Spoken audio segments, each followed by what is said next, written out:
I want to tell you a story.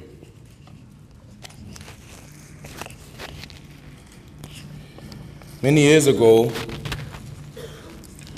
I was in a classroom in business school with a friend of mine.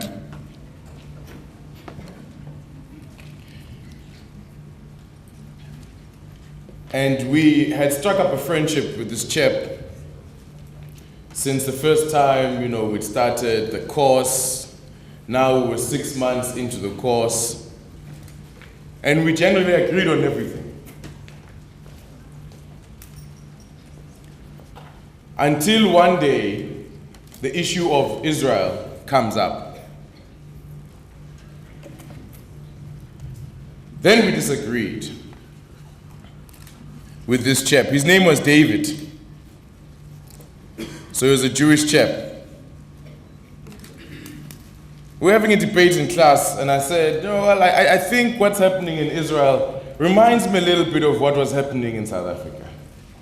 I even used that kind of language. I think what's happening reminds me a little bit about what used to happen in South Africa. And David was a good friend of mine now. He jumps up and he says to me, "No, never! What's happening in Israel can never be compared to what's happening in South Africa."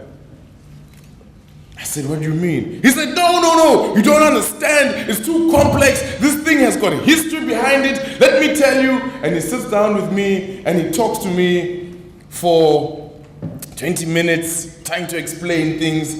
And at the end of it, I was very confused. I thought, I don't quite understand what's happening in the Middle East. I even stopped referring to it as Israel and Palestine. I would just refer to the Middle East. There's a problem in the Middle East. I don't know what it is, but there's a problem. David had not quite convinced me that Israel is right, but he had convinced me that I don't know enough to suggest that Israel is wrong. Which means that even if anyone had to ask me weeks later, "What do you think is happening in the Middle East?" I would say, I don't know, it's complex, it's complicated. Some of the young people know complicated, they understand it from Facebook, from their relationship status. When you're not quite sure what's happening in your relationship, complicated. It means someone doesn't like someone or things aren't right, but you can't quite put your finger on it. Complicated. I'd say that. And in the years after that, this must have happened over a decade ago. In the years after that, the ensuing years, every time the issue of the Middle East comes up or issue of Israel comes up, and I would be speaking to a Jewish person largely, this idea that it's complicated, you can't just figure it out, we can't just talk about it now. It kept coming up. They would say to me things like, "But you don't understand, you've never been there." Have you been there? Have you been there? What are you talking about? Apartheid, where's apartheid? Have you been there? Have you been to Israel? How do you know there's apartheid? There's no apartheid. So one day I went there. Last year, in fact. I went with my cousins, 2 of them. The first thing that happens before you get to Israel, right, is that, and we went there with a guide that takes South African people, right, especially leaders in government, and they take them to Israel so that they can show South Africans that Israel is a great country. We went with one of these guys. The first thing I noticed that is the problem is when we get to the airport, and now we're about to check in and board, and there's security guys, right, asking questions, and they don't smile. But it's at the airport. Security guys, uniform. "What are you going to do in Israel?" "Going to visit." "Have you been to Israel before?" No. "How long are you going to be staying there?" are you a terrorist? I'm like, do you have links to any terrorist organization? No, no. And then I laugh, and he says, this is not a laughing matter.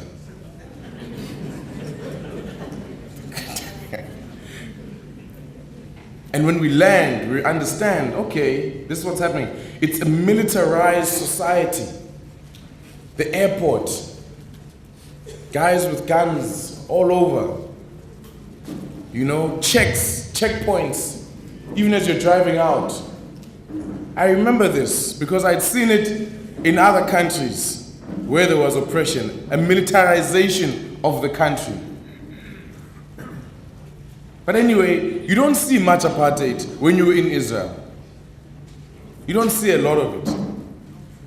What you do see is a lot of young soldiers in uniform, beautiful girls in uniform, lots of people in uniform, proud, they're in uniform. These are young people that have just been put into the army. There's a conscription system, just like the South African army used to have many years ago for white people. When you come out of school, you go into the army. Anyway, we get a tour guide called Mayor. And I say to Mayor, tell me, Mayor, what is the crisis in the Middle East? And Mayor says to me, you won't understand it. It's complicated. I said, no, we're here for a couple of days. You can explain it. Mayor then says, look, man, it started 3,000 years ago. I think, what? He says it's 3,000 years ago.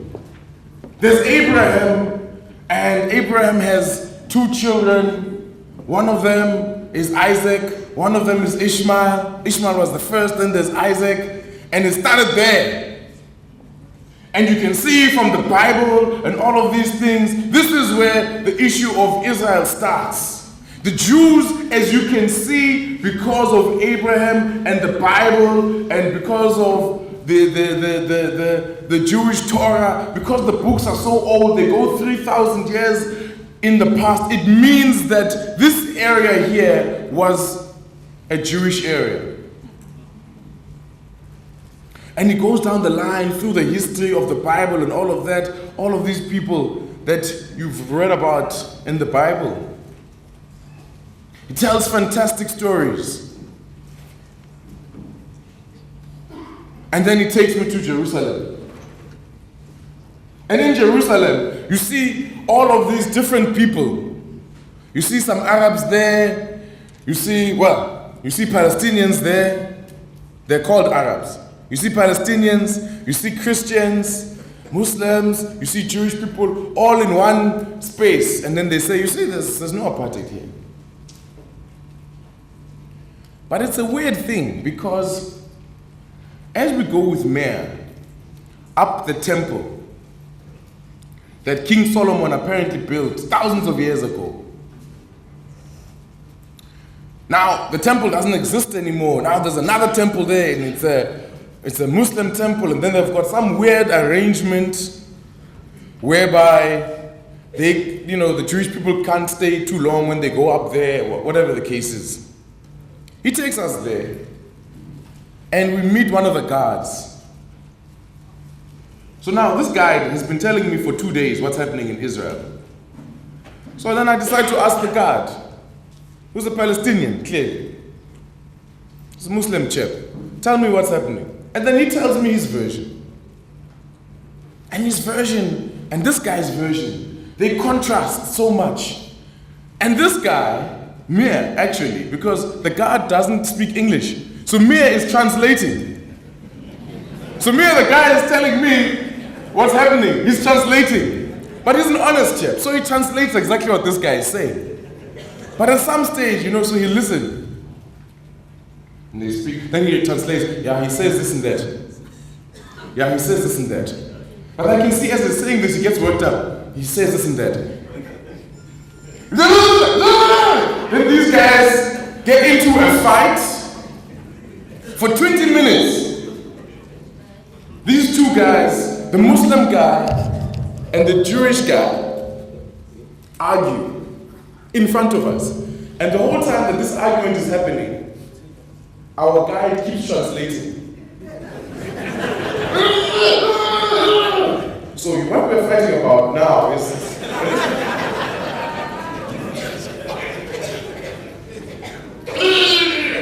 you see, what he's saying is that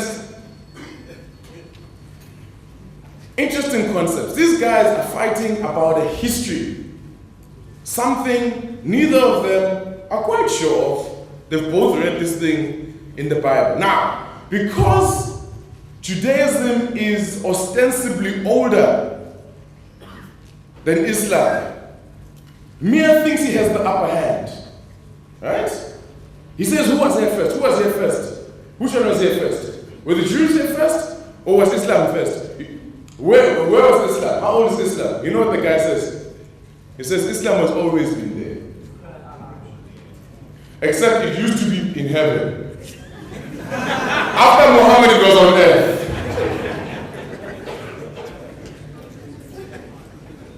And I tell you, this was how the rest of my stay was. Different narratives to the same thing. Even when they speak of the history, there's a difference in opinion. Abraham is called Ibrahim, it's the same guy. Everybody agrees. He's the same guy. He's our guy. But then one side says, no. We are of his son, his first son, Ismail. And Ismail was born first. The other side says, no, he's not the first son because he was born first. Isaac is the first son because he's the legitimate son. So he's the first real son. This has happened at a time none of us were alive. And so after a few days, I was even more confused. Because I thought to myself, are these people fighting about a different interpretation of the same guy's life? Like two family members who say, no, but my father loved me more. No, but what did you do? No, he bought me a car. No, my father loved me more. What did he do for you? No, he bought me a house. Is that the story? I thought about this. And just before I left, I became unconfused. You see, when we talk about the Middle East crisis and the situation in Israel, a lot of us are told it's complicated, it's complex, you don't understand the history. And we mix it up in history. The problem is that the problem of the Middle East is not about history. Right now, it's about humanity. It's about humanity. Because if you and I as brothers or as sister and brother are fighting about who our father loved more, that's one thing. It's another thing if I am abusing my brother.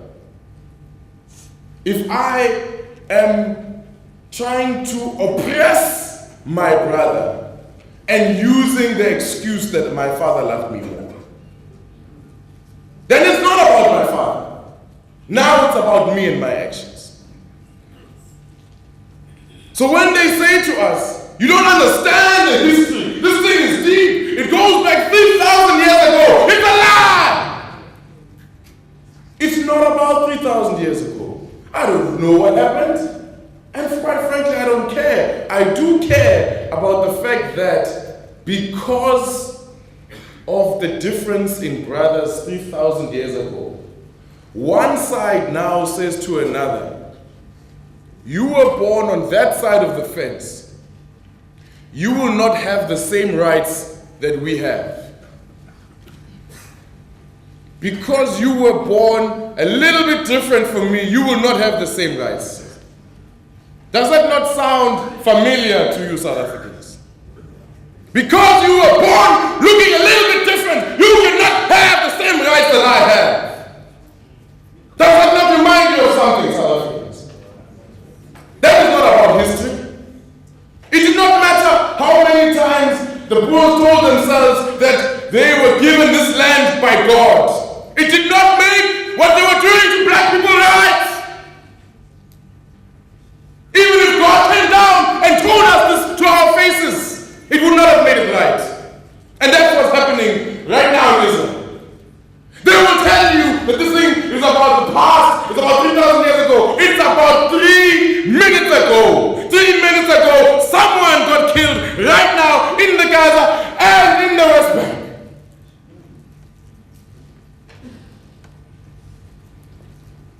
They will say to you,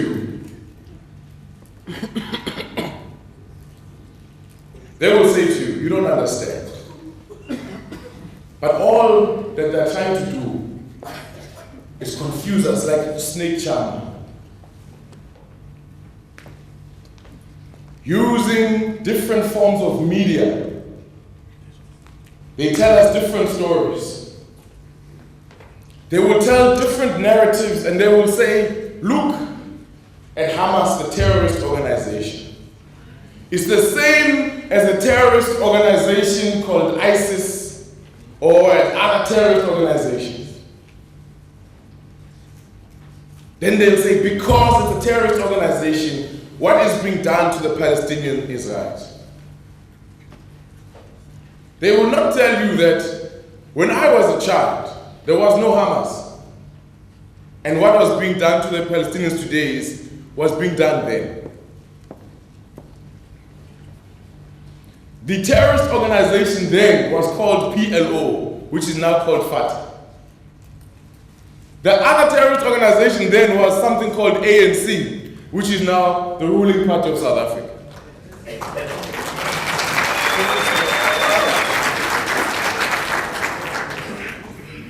They will not tell you these stories because it defeats the narrative. You see, it's important that for those who support Israel and the Israeli cause of oppressing the Palestinians, that we don't have these discussions. We don't talk about these things. We don't interrogate, especially publicly.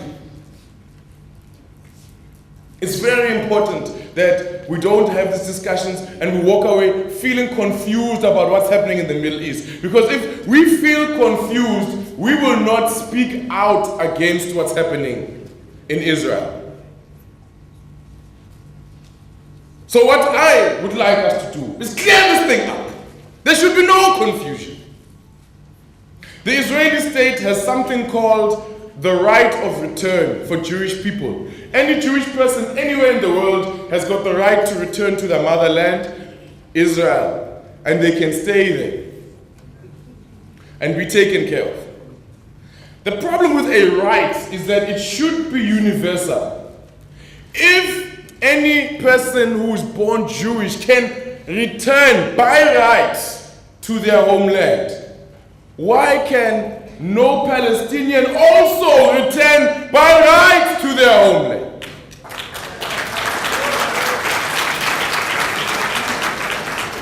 And we see here in South Africa, there are different people. We've got people of Indian origin, we've got people of Zulu origin, Tswana, different people. We do not tolerate a situation where we say, because Port Shepstone has a majority of Indian people, then the Indian people get a better investment by law in their education. The Indian people have a right to buy houses, and then everybody else does not. We don't tolerate that by law. Anywhere in South Africa. We would call that what? What would we call that? We will not call it apartheid. That's exactly what's happening there. But they want you to keep quiet about it. They want to tell you that it's confusing. You don't understand it. You understand it. Many of you have lived it. And now what we have to do is make sure we remove it so that the Palestinians can sit like you and fight for another people that's oppressed somewhere else in the world. So here's what we're going to do. We're going to do things differently. We must talk about this issue. We must talk about Palestine. You must write into the newspapers, write your views about what is happening in Palestine and what the Israelis are doing. Call in on the radio, on talk shows, and tell them. And don't just make it about religion or history. It's about humans. It's about real people. Mothers, fathers, children. Tell those stories. I want you to tell a friend about a Palestinian tomorrow. Because if you keep quiet, you continue the slaughter of Palestinians. And you will say, well, I was not quite sure. Be sure. What is happening there is apartheid, and it needs your intervention to end. Tell a Palestinian story tomorrow. Talk about a Palestinian tomorrow. Talk about Palestine tomorrow. Tell these stories. And only that way can we free Palestine. Free Palestine! Free Palestine! Free